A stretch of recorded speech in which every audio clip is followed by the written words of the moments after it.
What's up, boys? Welcome back to another video on Pure Panorama. In this video I want to talk about what makes the 47RE transmission the worst transmission out there. The weather outside lately has just been horrible, man. We just keep getting hit with rain. It seems like way too much.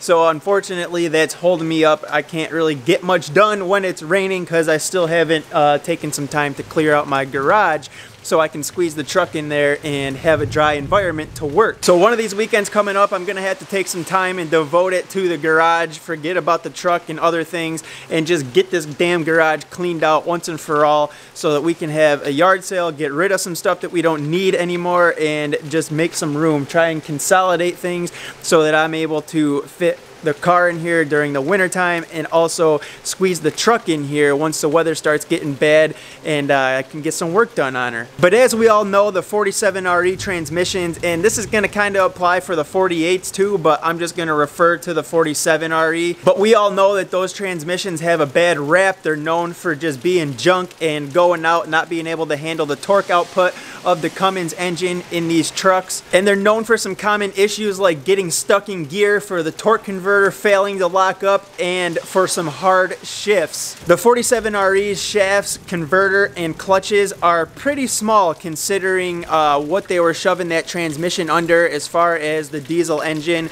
that has the capability of pumping out the power that it can when you start to modify it. Even at a stock level, the Cummins engine it's not even that powerful, but it's still powerful enough, and it's the torque output that really gets these transmissions. So the fact that they had small clutches, shafts, and converter in this transmission, and they decided that it would be a good idea to mount that underneath a truck that is equipped with a Cummins engine, I don't know. But the shafts, the clutches, the converters on these automatic 47RE transmissions are considerably smaller than that of like the Allison transmission or even the transmissions that come underneath the Power Strokes. Speaking of Power Strokes and Duramaxes, they both, GM and Ford I'm referring to, both kind of redeveloped or redesigned their transmissions when they were sticking them underneath their diesel platform, and Dodge for whatever reason decided not to, and still I guess you would call it is relying on older technology. So where the Power Strokes and the Duramaxes with their updated transmissions and redesigned transmissions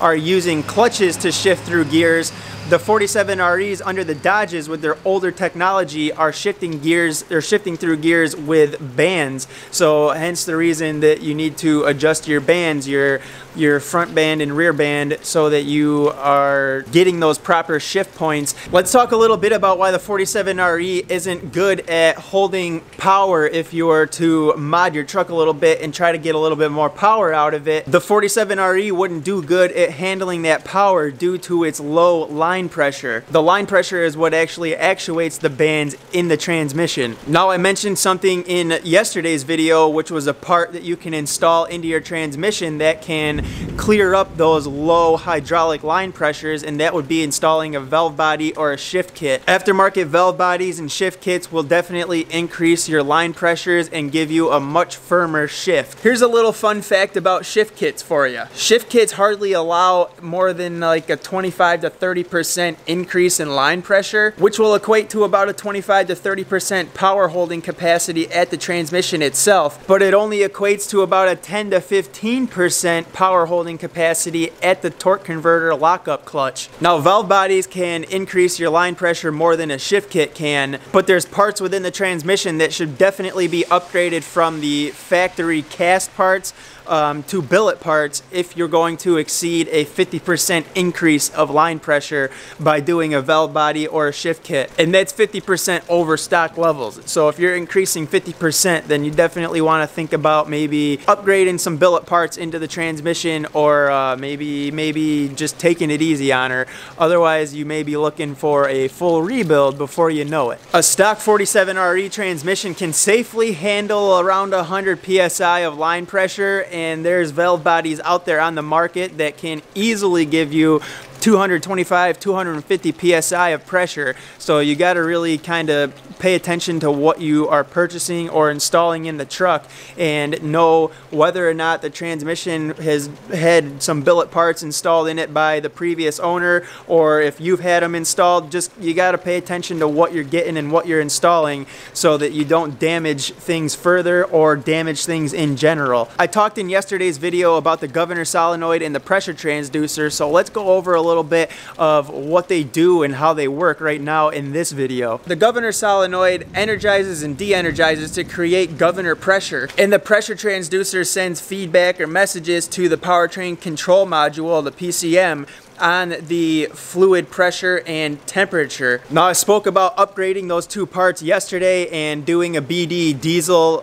pressure transducer, which has a metal body, so it is less likely it won't crack when you increase your line pressures if you do like a valve body or anything like that. And then also upgrading the governor solenoid. So when the pressure transducer fails, what happens is that it sends the wrong voltage to the PCM, and then the governor solenoid won't properly energize, which will create a low governor pressure, and then that will cause upshift failures. When the governor solenoid fails, it'll obviously produce the wrong governor pressures, which will cause problems such as your truck getting stuck in third gear all the time, which would be considered limp mode, or it may only allow you to take off from a stop in second gear, and it can delay your shifts in cold weather or just prevent you from upshifting in general altogether. No upshifts. No. But like I said, those are two parts that are real easy for you guys to swap and exchange and then upgrade them while you have your pan off, changing your fluid in your filter. So I highly recommend doing that, and then you don't have to worry about it. The GM governor solenoid upgrade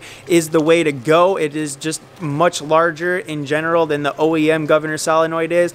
And I already mentioned again in this video the BD pressure transducer, which unlike the stock one does not have a plastic body. It's made of metal, so you don't have to worry about it cracking and failing on you. Another problem with the 47RE transmission is a loose band on the front planetary gear set, which would control your shifts in and out of second gear. The loose band can delay your shifts from first to second and also from second to third gear. So how the band works is there's a hydraulic servo that pushes against it and tightens it basically in the selection of the next gear. But it's been said that the band's very sensitive and it can't withstand much, if any, wearing. So this is basically why it'd be so important to make sure that your bands are adjusted and adjusted properly. When the adjacent adjustment screw is not adjusted properly, then the band is either going to be too tight or too loose. A tight band will wear away more quickly, which creates more space around the gear set, and that causes the band to be loose for the engagement of the next gear. And then that's when you notice the transmission slipping. And a band that's already loose will just allow the little anchor piece to fall out of there, and then obviously it'll just create the same problem and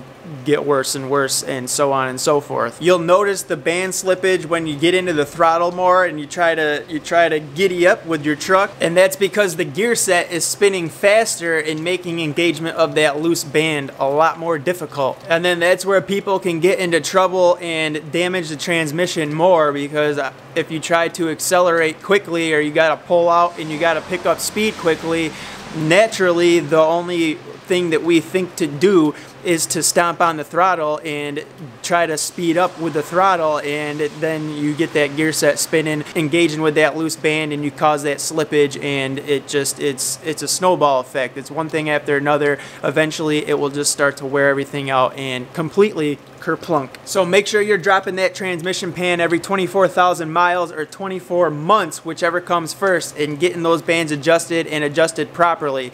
They adjust to 72 inch-pounds, and then you gotta back them off like 1 7/8 turn, and then the other one I believe is basically just shy of 3 turns. The rear band is just shy of like 3 turns, and the front band, which you can access from the outside of the transmission, you don't have to drop the pan for the front band.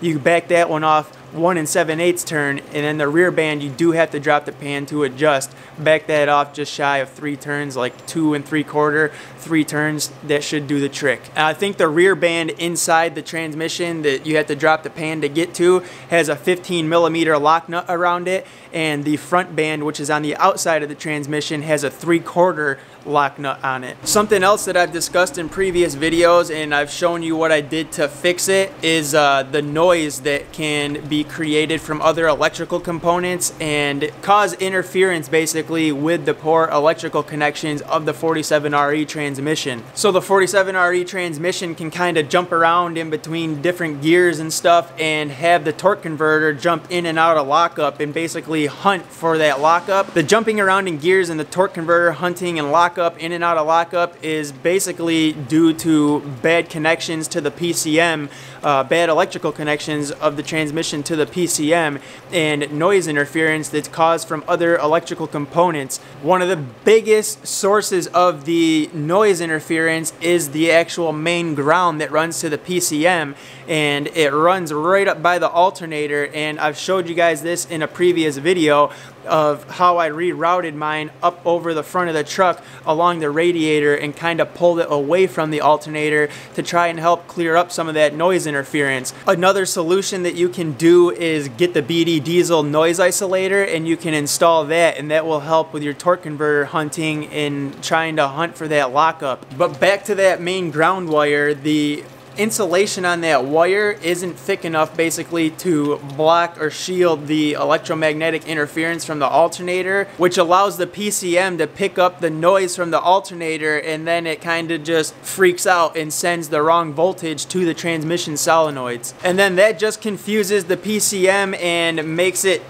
kind of spaz out, like I said, makes it try to shift into higher gears even though it's already gone through all of them, and the torque converter can really only lock up at that point. So a couple of other little things that you can do to try and fix it are, and this one's an older one, but people will take aluminum foil basically and wrap that ground wire in aluminum foil, so it will try to scramble that electromagnetic interference from the alternator. Or you can just reground the alternator itself, or just do what I did and reroute your ground wire, and problem should be solved, boys. I feel like this video is kind of getting out of control with time and probably getting a little long, so I'm gonna wrap it up right there. Hopefully you guys were able to get some good information out of what I just shared with you about the 47RE transmission and what parts on it are just known troublemakers, known to fail and cause those issues in the transmission. They've been tested and it's been proven, and those are the weak links, some of them. There are other things that obviously can go wrong with it or break, malfunction, fail on it, depending on what horsepower level your truck is at, but these are some of the main, I guess, basic things that are known to fail and go wrong no matter what horsepower your truck is at. Stock 400, 500, 600 horse, these things can go wrong no matter what. As always though, hit that like button on your way out. Liking the videos really does help the channel with growth, getting the videos recommended to new people. If you are new here, stopping in for the first time, just checking out the channel, hit that subscribe button, join the family, and I will see you guys tomorrow with a brand new video. Peace. Peace. Peace out.